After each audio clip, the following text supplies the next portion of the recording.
Kemudian pada kesempatan pagi hari ini, alhamdulillah ada kesempatan untuk menimba ilmu di sela-sela waktu kita, di sela-sela kesibukan kita. Alhamdulillah kita masih bisa meluangkan waktu kita, dan kita berdoa. Alhamdulillah sudah hadir Ustaz David Anwar yang insyaallah akan memberikan sedikit ilmu yang mudah-mudahan bisa bermanfaat bagi kita semua sebagai jemaah untuk senantiasa menjadi baitul amaliyah kita setiap hari untuk menutup akhir hayat kita. Mudah-mudahan kelak Allah karuniakan husnul khatimah dan kita semua. Amin amin ya rabbal alamin. Salawat dan salam tak lupa kita haturkan kehadiran Nabi Muhammad sallallahu alaihi wasallam.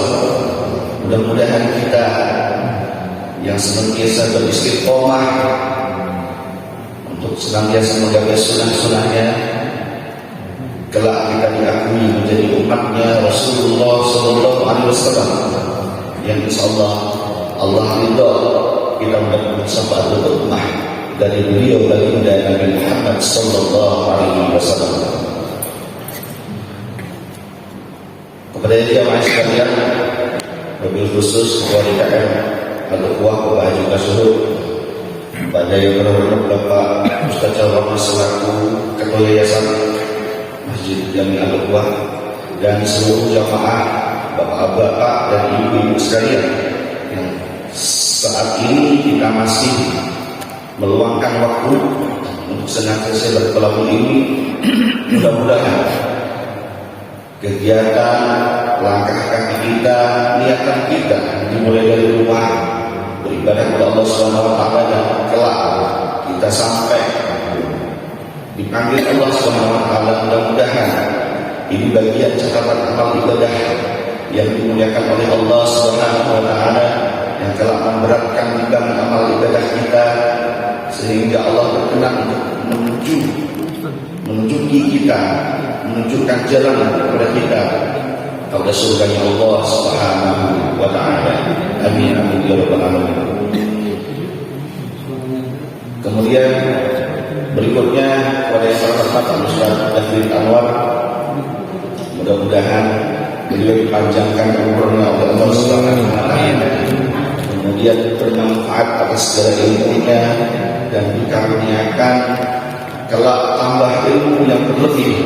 Mudah-mudahan bisa diistiadatkan kepada kita sebagai jamaah, yang mudah-mudahan kita juga bisa menerima ilmunya dan bisa mengamalkannya di setiap sela-sela kehidupan kita sehari-hari. Jamaah salat subuh dan majelis taklim fikih pada kesempatan pagi hari ini, insyaallah Ustaz David Anwar akan menyampaikan beberapa topik, salah satu di antaranya itu keilmuan fikih. Kemudian baik yang akan sampaikan insyaallah pengertian ibadah dan fikih untuk muamalah kita setiap hari. Mudah-mudahan apa yang nanti akan disampaikan oleh beliau Ustaz David Anwar, Allah memudahkan kita untuk senantiasa menerimanya, kemudian mengamalkannya, dan mudah-mudahan kita bisa menularkannya. Amin amin ya rabbal alamin. Demikian untuk sambutan dari saya, tidak panjang kalam, kita langsung saja kepada Al-Muharram Al-Ustaz David Anwar untuk memulai kajian fikih pada kesempatan pagi hari ini. Saya tutup dari saya. Assalamualaikum warahmatullahi wabarakatuh. Allahumma sholli ala sayyidina Muhammad. Allahumma sholli ala sayyidina. Assalamualaikum warahmatullahi wabarakatuh. Alhamdulillahirabbil alamin wa bihi nasta'inu ala umuri dunya waddin wa ala alihi wa ashabihi ajma'in, amma ba'd. Alhamdulillah, muslimin rahimakumullah. Pada hari ini kita diberikan kembali kesempatan untuk bertemu yang mudah-mudahan insyaallah di pertemuan Allah ridhoi. Amin ya Allah rabbal alamin. Dan semoga juga ini merupakan bagian dari wasilah kita menjadi penambah berat timbangan kita nanti di akhirat, dan kemudian juga mudah-mudahan ini menjadi wasilah kita untuk diampuni dosa oleh Allah Subhanahu wa taala. Dan saya sangat berharap sekali keluar dari majelis ini kita bisa saling mendoakan, terutama kalau yang saya minta kepada jemaah semua, ya mohon didoakan juga saya, semoga Allah mengampuni dosa-dosa saya dan kita semua tentunya, karena barangkali di tempat ini saya adalah orang yang paling banyak dosanya. Ya mudah-mudahan sekali lagi ini menjadi wasilah penambah amal timbangan kita dan menjadi wasilah diampuni dosa-dosa kita semua. Sebagaimana yang diajarkan guru kita semalam, sab'atu yudhilluhumullah fi dhillihi yawma la dhilla dhilluh. Ada 7 golongan yang akan mendapat naungan Allah dan tidak akan mendapatkan naungan kecuali 7 golongan itu. Imamun 'adilun syabun nasya'a fi ibadatillah, orang pemuda yang mengabdikan dirinya untuk beribadah kepada Allah Subhanahu wa taala. Yang ketiga, rajulun qalbuhu mu'allaqun bil masajid, itu orang-orang yang senantiasa hatinya itu terpaut ke masjid. Nah, minimal kita berkumpul di sini masuk ke dalam golongan yang 3 ini, insyaallah.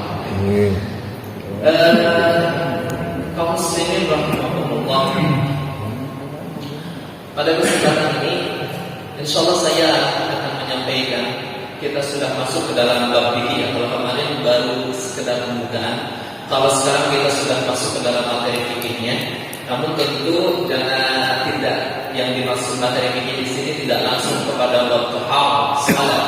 Ada beberapa pendahuluan di dalam fikih yang memang harus kuat kita fondasinya, dan ini sangat penting sekali. Nah, dan kebetulan di kesempatan hari ini insyaallah akan disampaikan mengenai filosofi mana dan filosofi ibadah dan fikih. Apa sih makna ibadah itu? Apa sih makna fikih itu sebetulnya? Kita sering mendengar fikih di dalam kehidupan. Apa sih makna fikih itu dan apa relasinya, kaitannya antara ibadah dan fikih? Baru kemudian setelah itu nanti kita akan pelajari kalau thariqatul fikih, bagaimana cara belajar fikih? Apakah belajar fikih itu langsung mengambil dari Al-Quran dan Sunnah Nabi Sallallahu Alaihi Wasallam, atau thariqatul madhab, atau kita mengambilnya dari fikih madhab? Kemudian setelah itu nanti kita akan pelajari sejarahnya juga, yang mudah-mudahan bisa sempat sampai 4 imam, Hanafi, Imam Malik, Imam Syafi'i, Imam Hambali, tetapi mungkin kita akan fokuskan kepada sejarahnya Imam Hanafi, kepada sejarahnya Imam Asy-Syafi'i. Baru setelah itu kita akan masuk ya ke fikihnya, akan masuk ke pembahasan kitab-kitabnya. Nah, nanti di dalam mazhab Syafi'i, insyaallah nanti saya akan menyampaikannya mazhab Syafi'i. Itu banyak fikih, banyak kitab, dan apa yang kita gunakan kitabnya, bagaimana para ulama fikih mazhab Syafi'i dari mulai Imam Asy-Syafi'i sampai sekarang siapa saja, apa saja kitab-kitabnya, dan apa kitab nanti yang akan kita pelajari, dan kenapa pun alasannya mengambil kitab tersebut. Baru setelah itu kita akan masuk ke dalam rincian fikihnya. Jadi lumayan panjang juga ya Pak. Tetapi saya merasa ini adalah sesuatu yang sangat penting sebelum kita membahas detail fikihnya. Karena juga kita kan sering mendengar dalam fikih itu ada bid'ah besar misalnya. Sebetulnya mana sebenarnya bid'ah itu? Nah, ini juga insyaallah kita akan kupas, akan kita bahas secara komprehensif di dalam kajian ini ataupun nanti di waktu-waktu yang akan datang. Nah, untuk pertanyaan kita akan fokuskan bertanya di topik yang sedang kita bicarakan supaya konsentrasi kita tidak buyar. Jadi saya sarankan pertanyaannya memang di topik yang sedang kita bahas, kalaupun ada pertanyaan. Dan kalau ada topik yang mendesak di luar ini, ya di di luar pembahasan, ya silahkan boleh mungkin ditanyakan di luar majelis saja. Dan untuk apa yang ditanyakan oleh bapak-bapak semua tidak punya semua jawaban. Kalaupun ada yang saya ketahui kebetulan, ya insya Allah akan saya jawab. Dan kalaupun tidak, tentu bisa ditanyakan kepada yang lebih mengetahui, ataupun nanti menjadi PR buat saya untuk saya cari dan nanti akan saya sampaikan di pertemuan selanjutnya jawabannya insya Allah. Nah, baik kaum muslimin rahimakumullah, kita saya sampaikan hadis Nabi sallallahu alaihi wasallam dari Muawiyah, hadis Al-Bukhari hadis ke-71 dari Muawiyah. Man yuridillahu bihi khairan yufaqihu fid din. Ini juga berkaitan dengan fikih. Sekali lagi saya sampaikan, man yuridillahu bihi khairan yufaqihu fid din. Barang siapa yang dikehendaki kebaikan oleh Allah Subhanahu wa taala, salah satu indikator, salah satu parameternya orang ini baik, orang ini mendapatkan keberkahan, indikatornya ternyata bukan harta, jabatan atau yang lainnya. Indikator orang itu dikatakan baik ini oleh Allah Subhanahu wa taala, yufaqihu fid din. Orang itu difaqihkan dalam urusan agama, atau orang itu diberikan pemahaman agama.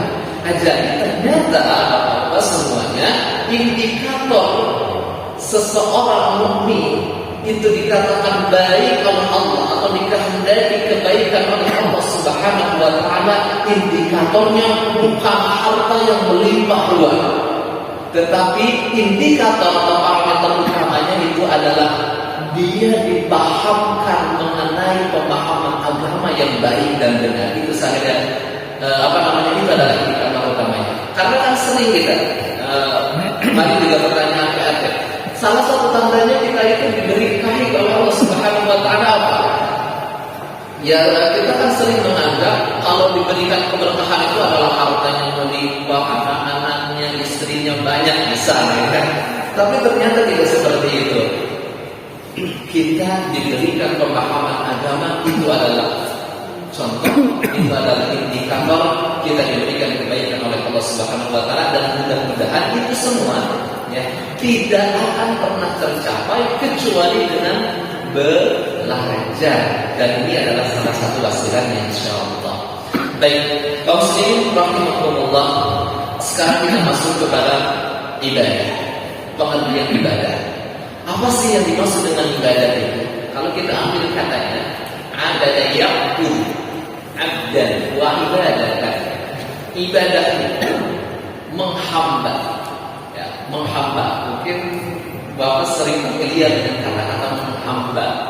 Ya, jadi menghamba itu adalah mengabdikan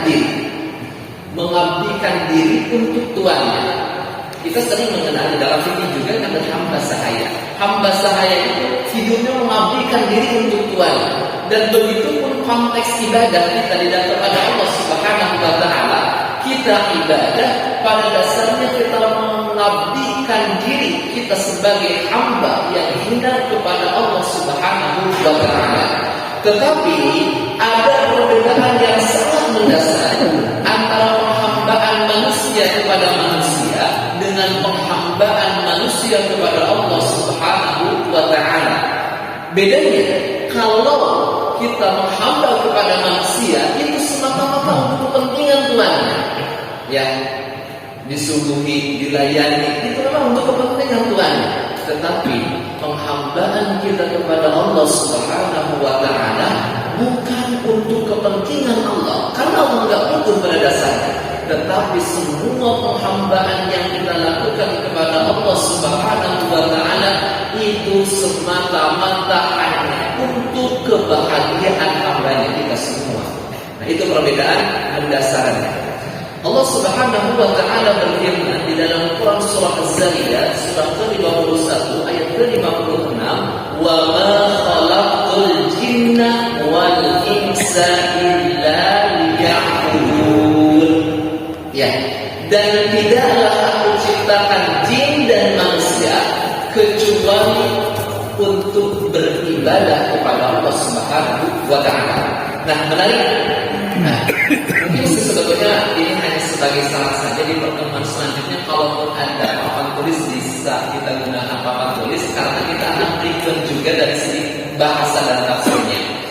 Nah, Bapak-bapak, kalau kita melihat menemukan kata-kata di dalam Quran, tidak Quran ya, ini secara kaidah bahasa Arab. Kalau kita menemukan nabi, kalimat nabi yang meniadakan atau kalimat negatif yang di dalam ayat ini menggunakan ma nafi. Ma di dalam bahasa Arab juga fungsinya banyak, dan salah satu fungsi ma di dalam bahasa Arab itu menafikan, wama dan tidaklah. Kalau ada ma nafi atau kalimat nafi di dalam bahasa teks kalimat bahasa Arab, kemudian diikuti setelahnya istisna, pengecualian. Wa ma khalaqtul jinna wal insa illa, yang di dalam konteks ini pengecuali ini, alat pengecualinya itu adalah illa. Itu Bapak-bapak memiliki makna, memiliki arti. Kalimat tersebut itu hanya satu-satunya, tidak ada yang lainnya. Jadi kalau kita artikan dari sudut pandang bahasa ayat ini, wa ma khalaqtul jinna wal insa illa liya'budun, Allah tidaklah menciptakan jin dan manusia kecuali satu-satunya, hanya semata tujuannya untuk apa? Beribadah kepada Allah Subhanahu wa Ta'ala. Jadi kalau ada seseorang yang tidak mau beribadah kepada Allah Subhanahu wa Ta'ala, mohon maaf, berarti orang tersebut sudah keluar dari fitrah penciptaannya sebagai manusia. Karena memang fitrah penciptaan dia sebagai manusia itu adalah untuk beribadah kepada Allah Subhanahu wa Ta'ala, dan tidak ada yang lainnya. Ya, ini yang pertama, tugas kita sebagai manusia untuk beribadah kepada Allah Subhanahu wa Ta'ala. Nah, di dalam konteks ayat ini juga menunjukkan sebetulnya kita nggak punya kerjaan lain kecuali dengan ibadah kepada Allah. Pertanyaannya itu adalah, apakah mungkin 24 jam kita bisa beribadah kepada Allah? Karena memang konteks ayat itu menunjukkan seperti itu. Pada dasarnya kita itu bisa beribadah 24 jam kepada Allah Subhanahu wa Ta'ala. Yang membedakan ini ibadah, ini bukan, itu ternyata niatnya. Ya, yang membedakan ibadah dengan yang hak kebiasaan itu adalah niatnya. Pada dasarnya, secara sederhana, ibadah itu pengertiannya adalah segala sesuatu amal baik yang diridhai oleh Allah Subhanahu wa Ta'ala, itu adalah ibadah.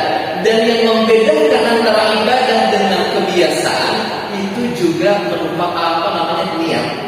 Ya, sering mendengar kam min sagirin tukabbiruhu bin niyat wa kam min kabirin tusaghiruhu bin niyat. Ada amalan-amalan yang terlihatnya besar di hadapan manusia, tetapi kecil dan bahkan tidak bernilai di hadapan Allah Subhanahu wa Ta'ala. Karena apa? Karena niatnya. Sebaliknya, ada juga amalan-amalan yang terlihat kecil di hadapan manusia, tetapi sebetulnya besar sekali di hadapan Allah Subhanahu wa Ta'ala. Karena apa? Karena niatnya. Kita misalnya, kita minum sih.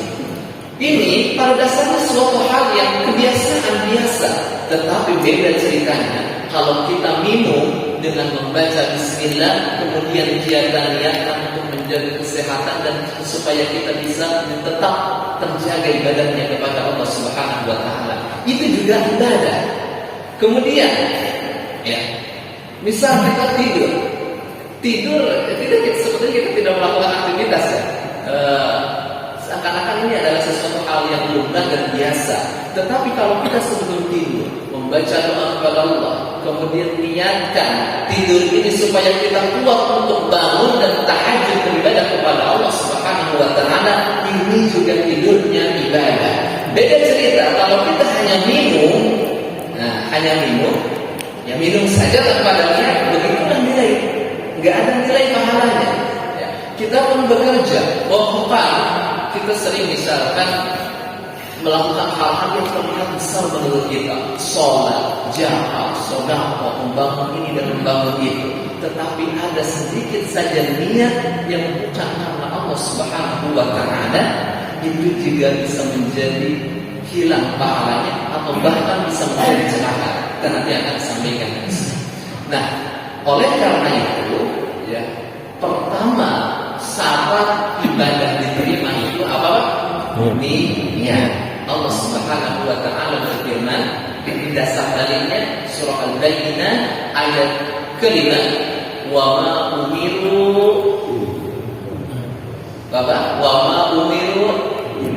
illa liya'budullah. Kemudian apa?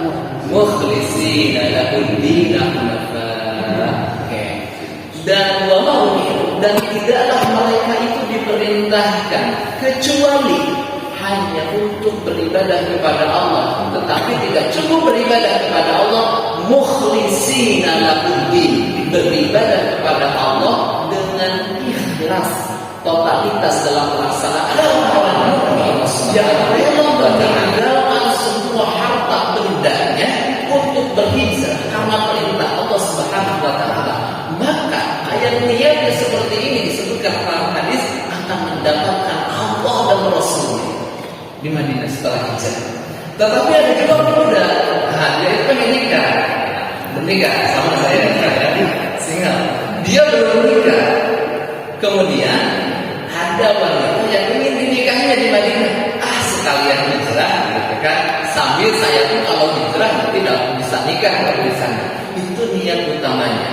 Maka dengan demikian hijrahnya yang panjang, meninggalkan harta bendanya, kekayaannya di Makkah, ternyata sampai ke Madinah, dia nggak dapatkan pahala yang banyak seperti yang lainnya, tetapi yang dia dapatkan hanya bisa menikahi seseorang tersebut. Itulah maksud pemenangan hijratuhu di dunia yusifah aw imra'atun yuriha fa hijratuhu ila ma hajara ilaih. Nah, dan bapak-bapak kaum muslimin rahimahumullah, pembahasan mengenai ini adalah sesuatu yang sangat-sangat susah untuk kita aplikasikan pada kenyataannya. Nah, sekarang saya menyampaikan sesuatu mengenai ilmu Allah Subhanahu wa Ta'ala di sini. Jangan dikira barangkali ada niat di dalam hati saya, ini supaya terdengar, supaya dipuji, supaya apa dan sebagainya. Probabilitas kemungkinan untuk itu selalu ada. Makanya niatnya adalah sesuatu hal yang sangat-sangat sulit. Sebagaimana hadis Nabi Sallallahu Alaihi Wasallam di dalam riwayat Imam Muslim nomor hadis 3527, panjang hadisnya. Ya, tetapi saya sampaikan ringkasnya gini. Ada yang pertama kali nanti dihisab itu adalah orang yang mati syahid. Kemudian ditunjukkan orang yang mati syahid itu adalah surga dan berbagai kenikmatannya. Nah, kemudian ditanya, apa yang kamu lakukan selama di dunia? Orang yang mati syahid ini dengan bangga menyebutkan, ya Allah, aku di dunia itu berperang di berbagai medan pertempuran hanya untuk menegakkan agamamu, untukmu ya Allah. Kata Allah Subhanahu wa Ta'ala, kamu dusta, katanya. Kamu berperang, berjihad bukan semata-mata untukku, tetapi karena kamu ingin disebut sebagai orang yang gagah dan pemberani. Dan kamu sedang mendapatkan ini di dunia, itulah bagianmu. Inilah Pak. Tadi wa innama likulli imri'in ma nawa. Sesungguhnya amalan itu tergantung kepada niatnya dan dia hanya akan mendapatkan sesuatu yang diniatkannya. Nah, kemudian ada juga yang kedua. Ini ahlul Quran, insyaallah ahlul Quran, dakwah yang dia mengajarkan Quran, membaca Quran. Kemudian juga ditambahkan surga dan segala isinya kenikmatannya, dan ditanya Allah Subhanahu wa Ta'ala, apa yang kamu lakukan di dunia? Membaca Al-Quran, mengajarkannya, mensyiarkan agama ya. Kata Allah, tidak, kamu bohong. Kamu melakukan semua itu karena kamu ingin disebut sebagai qurra, ahlul Quran oleh masyarakat, oleh orang-orang banyak, dan kamu sudah mendapatkan kan itu. Itulah bagian.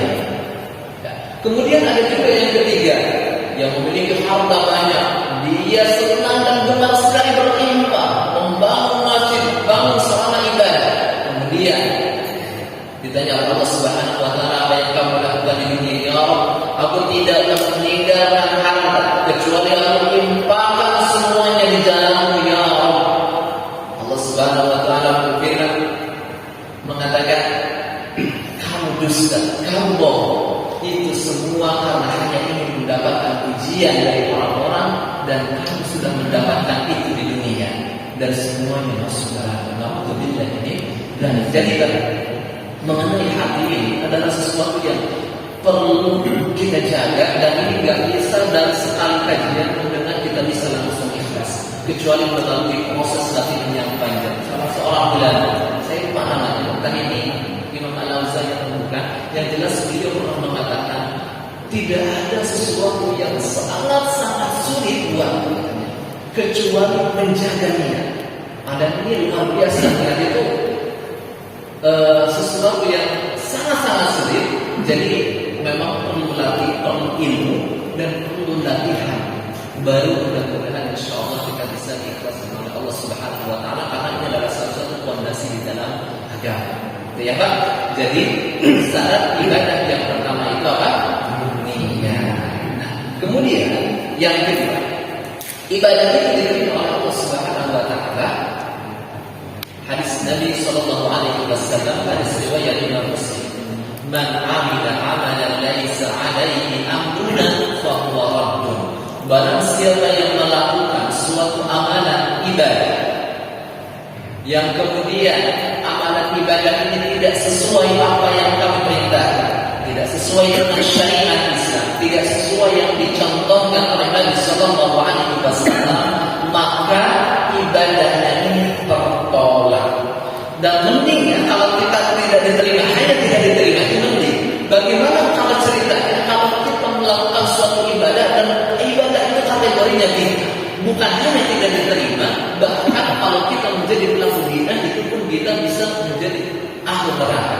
Ya, itu sangat harus kita hati-hati dan harus kita perhatikan bagaimana tata cara beribadah, apakah sudah sesuai dengan syariat Islam atau belum, gitu ya? Apakah sudah sesuai yang dicontohkan oleh Nabi Sallallahu Alaihi Wasallam atau belum? Nah, yang pertama tadi niat itu ranah kajiannya itu adalah tazkiyatun nafs dalam ilmunya ya. Jadi cara kita mensucikan diri, dan salah satunya adalah mensucikan hati niat kita. Itu ranah. Tetapi kalau yang kedua, salah diterima yang kedua, ini ranahnya ranah fikih. Dan disinilah kenapa kita harus belajar fikih, supaya apa yang kita laksanakan ibadah selama ini dan yang akan datang insyaallah itu semua sesuai dengan syariat Islam, sesuai yang dicontohkan oleh Nabi Sallallahu Alaihi Wasallam. Oke, saya ulangi Pak. Syarat diterima ibadah itu ada berapa Pak? Ada dua. Pertama apa? Niat. Yang kedua apa? Sesuai dengan syariat Islam. Jadi dicatat baik-baik ya. Syarat diterima ibadah itu ada dua, yaitu niat dan juga sesuai dengan syariat Islam. Nanti saya tanya di akhir ya. Harus dicatat. Nah, kemudian ini juga yang harus penting kita ketahui. Ibadah itu secara umum dibagi dua. Ada ibadah mahdhah dan ada ibadah ghairul mahdhah. Fokus di sini. Ibadah mahdhah ini adalah ibadah yang sifatnya itu langsung ibadah kita kepada Allah Subhanahu wa taala. Itu yang pertama. Kemudian ibadah mahdhah ini juga sifatnya asasnya asas ketaatan, bukan manfaat. Kita nggak peduli manfaatnya apa, tetapi kalau sudah diperintahkan kita taat dan untuk melaksanakan. Itu ciri utama ibadah mahdhah. Dan ini ibadah mahdhah ini adalah ibadah yang sangat sedikit. Contohnya bisa dihitung jari.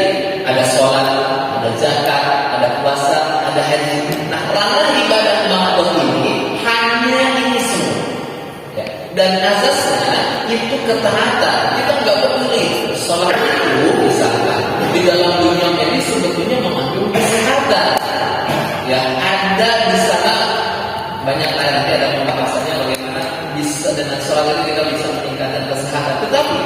Tetapi ya, kita nggak peduli tentang ini. Kita nggak peduli ibadah ini ada manfaatnya atau kita secara akal kita. Tentu pasti ada manfaatnya. Tetapi yang kita pedulikan adalah ketika itu turun, ketika itu menjadi sebuah perintah, maka kita laksanakan. Dan ini ya hukumnya, hukum asal ibadah untuk ibadah mahdoh ini adalah haram kecuali yang diperintahkan. Saya ulang ya Pak, ibadah ini hukumnya haram kecuali yang diperintahkan saja. Jadi jangan sampai kita melaksanakan atau mempercapai diri melakukan suatu ibadah mahdoh padahal sebetulnya tidak diperintahkan, dan itu menjadi suatu keharaman. Contoh misalnya jamaah Masjid Al-Quwa semangat dan rajinnya luar biasa. Sampai suatu ketika karena saking rajinnya berjamaah, subuhnya masya Allah luar biasa, ini gambaran mukmin Masjid Al-Quwa. Sholat subuh itu kan 2 rakaat, tapi karena saking rajinnya ingin tambah gitu, terlalu sedikit jadi 3 rakaat. Boleh nggak Pak? Boleh? Nggak boleh. Meskipun menurut akal kita, kenapa sih nggak boleh? Gitu kan? Ini kan dzikir, ini kan bagus, ini kan juga berkasih di dalam. Kenapa nggak? Enggak. Ibadah ini asasnya ketaatan dan nggak boleh menambah dan mengurangi di dalam ibadah ini. Dan kalaupun ada bid'ah yang dinamakan bid'ah, sebetulnya ranahnya ini adalah di sini Pak, di ibadah mahdoh. Jadi urusan sholat, urusan zakat, urusan puasa, haji, ada bisa dihitung jari. Itu nggak boleh ditambahkan, dikurangi. Harus sesuai, yang betul-betul sesuai apa yang dicontohkan oleh Rasulullah Sallallahu Alaihi Wasallam. Dan dari mana kita mengetahui itu? Sekali lagi melalui belajar fikih. Itu ya ibadah mahdoh. Dan baik-baik ya. Saya ingin keluar dari sini bukan hanya lihat di masjid saja, mendengarkan di masjid saja, tetapi keluar dari majelis ini hafal materinya, paham materinya, dan tentu bisa diamalkan dalam kehidupan. Nah, yang kedua, tadi ibadah mahdoh, kemudian yang kedua ibadah ghairu mahdoh. Kalau ibadah ghairu mahdoh ini adalah ibadah yang dia sifatnya itu ibadah muamalah, ada interaksi pada dasarnya untuk Allah Subhanahu Wa Taala, tetapi ada interaksi kita dengan makhluk. Contohnya, ya, ada seseorang yang kebetulan mengalami kesusahan, kita bantu. Pada dasarnya memang kita lihat kepada Allah Subhanahu Wa Taala, tetapi ada perkara di sana. Kita ingin membangun sekolah, itu juga bagian dari ibadah. Itu sifatnya muamalah. Nah ini sifat ibadah ini adalah sifatnya manfaat. Selama itu baik, selama itu bermanfaat, boleh dilakukan. Dan ini juga tidak harus mencari dalil. Ada enggak misalkan ke supermarket mencari seseorang barang, kemudian mencari dalilnya terlebih dahulu. Ini ada enggak dalilnya? Tidak usah. Selama tidak ada larangan, itu ibadah mahdoh itu boleh dilakukan. Misalnya, ya, ibadah ghairu mahdoh, ya, ibadah ghairu mahdoh. Misalkan saya membangun software untuk belajar misalnya. Itu kita nggak perlu tanya-tanya. Ada nggak ya di zaman Nabi software untuk seperti ini? Jangan-jangan nggak ada, dan jangan-jangan ini bid'ah misalnya. Karena nggak ada di zaman Nabi Sallallahu Alaihi Wasallam.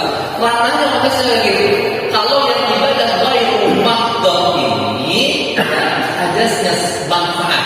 Selama ada manfaat di sana, itu boleh dilakukan, dan juga selama itu juga tidak ada larangan dari Allah dan Rasul. Jadi selama tidak ada larangan, boleh dilakukan. Oke, saya recap lagi. Pertama, ibadah itu dibagi menjadi 2. Ibadah apa Pak? Mahdoh. Ibadah mahdoh. Sifatnya kayak gimana ibadah mahdoh ini? Taat ya. Kemudian yang kedua ada ibadah apa? Ghairu mahdoh. Nah, ibadah ghairu mahdoh ini ya semua kebaikan itu sebetulnya bagian dari ibadah ghairu mahdoh selain ibadah yang mahdoh tadi. Nah, itu lumayan panjang untuk pembukaan di ibadah. Sekarang kita masuk ke dalam fikihnya. Saya ingat jam ini. Selanang lumayan, sebetulnya masih panjang ya, tetapi coba akan saya ringkas lagi. Nah, sekarang fikih masuk ke dalam fikih.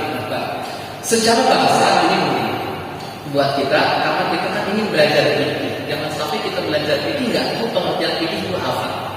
Pertama, secara bahasa fikih itu adalah fahmun daqiq, pemahaman yang mendalam. Ya, itu fikih secara bahasa. Contoh misalnya, kalau kita di dalam biologi, fungsi mata itu untuk apa? Melihat. Dalam konteks fikih secara bahasa, mata, pengetahuan kita mata bisa melihat atau untuk melihat itu bukan ranah fikih. Karena ya tahu, semua orang juga tahu mata itu untuk melihat, nggak ada pemikiran mendalam bisa. Beda ceritanya kalau misalnya ya, manusia itu diciptakan dari tanah. Nah, ternyata Pak, kalau kita ambil daging kita secuil, kita pisahkan di daging itu ada air dan bahan kering. Kalau bahan kering ini kita pisahkan, ada bahan organik dan anorganiknya. Kalau kita pisahkan lagi yang berikut lagi bahan organik yang paling besar, ternyata ada protein, karbohidrat dan lemak. Dari karbohidrat itu dilalui monosakarida, disakarida, polisakarida dan dengan berbagai jenis fraksi karbohidrat. Penyusunnya itu unsurnya karbon, oksigen, dan hidrogen. Begitu pula protein dari 20 asam aminonya, amin, metiolin, tritopan, dan yang lainnya, ternyata itu juga penyusun utama karbon, hidrogen, dan oksigen. Begitu pula dengan lemak, penyusun utamanya karbon, hidrogen, dan oksigen. Dan ternyata kalau kita lihat unsur yang paling utama itu apa? Karbon, hidrogen, dan oksigen. Ternyata betul apa yang dikatakan oleh Allah Subhanahu wa Ta'ala dalam Al-Quran, bahwa manusia itu memang diciptakan dari tanah. Pemahaman yang mendalam seperti ini, dan inilah yang dinamakan fahmun daqiq, pemahaman yang mendalam, dan ini ranahnya konteks fikih. Oke, bisa dipahami itu secara bahasa. Nah, kemudian secara istilah, fikih itu para ulama memberikan definisi ma'rifatul ahkam syar'iyyah allati tariqatul ijtihad. Memang harusnya sih ditulis, nanti mudah-mudahan panitia bisa menyiapkan. Ma'rifah fikih itu adalah pengetahuan mengenai apa? Ahkam syar'iyyah allati tariqatul ijtihad. Nah, jadi pengetahuan syariat Islam yang sifatnya amaliyah, ya, sifatnya amaliyah. Jadi konteks fikih itu nggak membahas apakah kamu ikhlas atau enggak, bagaimana hati kamu, bagaimana akidah, bagaimana yang lain, yang sifatnya usaha, enggak. Tetapi konteks kajian fikih itu adalah amaliyah, hukum syar'i yang amaliyah. Dan yang kedua, konteks kajiannya itu allati tariqatul ijtihad, yang dia melalui proses ijtihad. Ya, fikih itu adalah pengetahuan mengenai hukum syariat yang sifatnya amaliyah dan juga melalui proses ijtihad. Misal, hukum sholat lima waktu itu hukumnya haram, wajib, sunat. Wajib. Apa?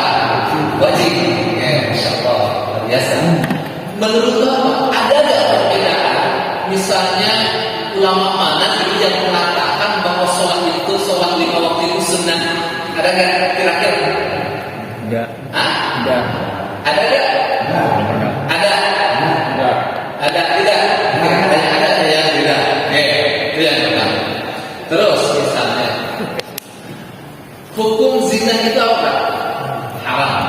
Ada nggak yang mengatakan zina itu halal misalnya? Enggak ada. Jadi kalau ada orang ya, kemudian dia sudah 40 tahun dia nggak sholat, kemudian ditegur, kenapa masih sholat? Saya nggak tahu. Saya kira sholat itu mubah. Nggak mungkin kayak gitu, dan nggak mungkin terjadi perbedaan pendapat bahwa sholat ini ada yang sunnah, ada yang wajib, ada yang lainnya. Untuk yang konteksnya yang sholat sunnah 5 waktu ya.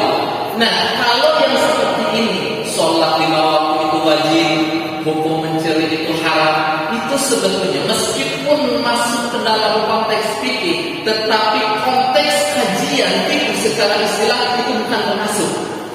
Ya, jadi fikih itu bukan membahas itu ya. Lalu di mana fikih itu? Nah, kalau sholat di bawah kan wajib. Tetapi bagaimana sih cara rukunya? Bagaimana cara bacaannya? Meletakkan tangannya di sini atau di sini? Nah, pemahaman yang seperti ini itu melalui proses ijtihad dan disitulah ranah fikihnya. Kalau tadi mencuri itu memang haram, tetapi kalau ada yang mencuri, bagaimana cara menghukumnya?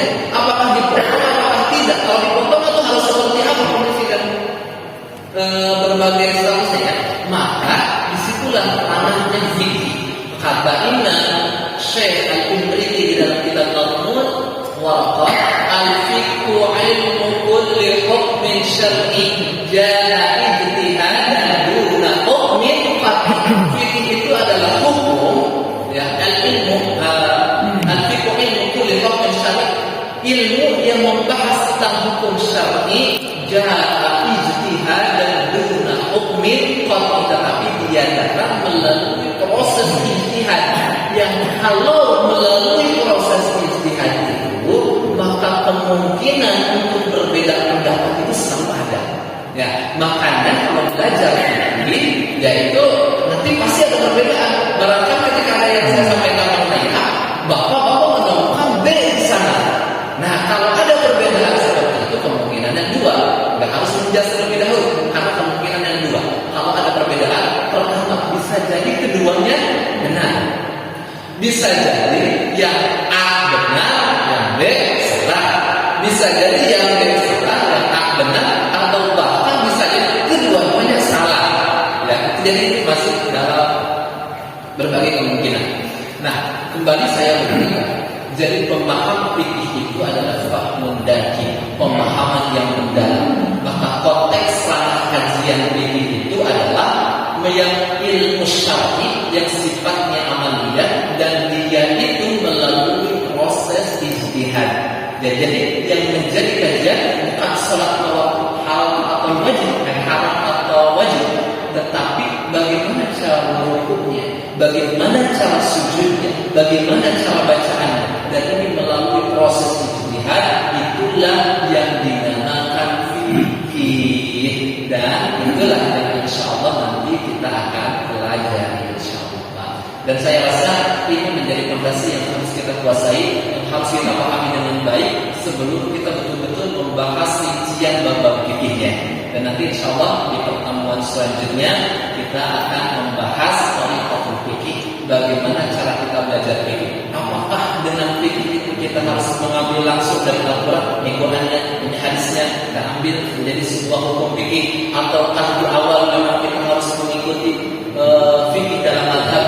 Nah, kita insyaallah di pembahasan selanjutnya sekaligus menjawab pertanyaan yang kemarin bertanya, kita akan menjawab, kita akan bahas secara lebih komprehensif. Demikian kaum muslimin rahimakumullah, mohon maaf atas segala kekurangan. Bila itu hidayah. Assalamualaikum warahmatullahi wabarakatuh. Alhamdulillah sudah sama-sama kita dengarkan pembahasan awal atau bahkan fondasi yang harus kita ketahui lebih awal sebelum kita masuk konteks pelajaran fikih. Jadi yang perlu kita catat adalah pertama tadi tidak boleh kita keluar dari majelis ini tanpa ada sesuatu yang kita bawa dan kita ingat ya saja. Bahkan kita akan mengamalkan. Salah satu di antaranya adalah niat. Niat adalah sesuatu yang penting karena itu bagian dari apa yang akan kita dapat nanti. Ya, berdasarkan bismillah kita akan mendapatkannya. Jadi setelah ikhlas, setelah kita berniat, kita harus ikhlas di dalam kita beribadah kepada Allah Subhanahu wa taala. Jadi ada konsep ketaatan, kemudian ada juga konsep yang sifatnya itu bermanfaat. Ada dua yang harus kita pahami. Jadi di saat kita berubudiyah kemudian melaksanakan apa yang menjadi kewajiban kita sebagai seorang hamba Allah Subhanahu wa taala, rencana yang taat. Kemudian di saat kita bermuamalah dengan saudara kita di luar majelis, ya, sifatnya adalah asas manfaat, di mana itu manfaat, insya Allah kita sama-sama kita tahu sesuatu yang baik dan manfaat, insya Allah kita bisa lakukan meskipun itu tanpa dalil, kira-kira seperti itu. Dan terima kasih jazakumullah khairan katsiran terhadap ilmu yang sudah disampaikan oleh Ustaz Dhanil Anwar. Kemudian kami juga selaku pengurus masjid insya Allah akan menyiapkan kapan beserta alat musiknya saja nanti insya Allah akan disiapkan. Dan kepada jamaah mungkin yang sudah ada pertanyaan boleh mengajukan kaitannya dengan seputar yang dibahas pada kesempatan pagi hari ini. Untuk jamaah yang mau bertanya kami persilahkan. Ustaz, apaan? Boleh bicara. Langsung aja langsung. Ya, assalamualaikum warahmatullahi wabarakatuh. Bismillahirrahmanirrahim. Ya, baik Ustaz. Pelajaran fikih ini kan bagus nih Pak. Artinya untuk sehari-harian. Terima kasih. Artinya untuk kehidupan keseharian kita. Artinya di sini alangkah baiknya kita ada buku pedoman, ya. Jadi antum, jadi atau kita sebagai audiens itu jadi nggak lupa seandainya kita mau bahas lagi di rumah kita baca. Jadi kalau kita kosong, jadi ya hilang aja gitu ya. Jadi antum jadi arahkan kita ini ada tujukannya gitu loh. Jadi ada apa yang memang bisa kita baca satu saat atau apakah memori itu kan terbatas. Oke, baik, terima kasih. Terus pertanyaannya?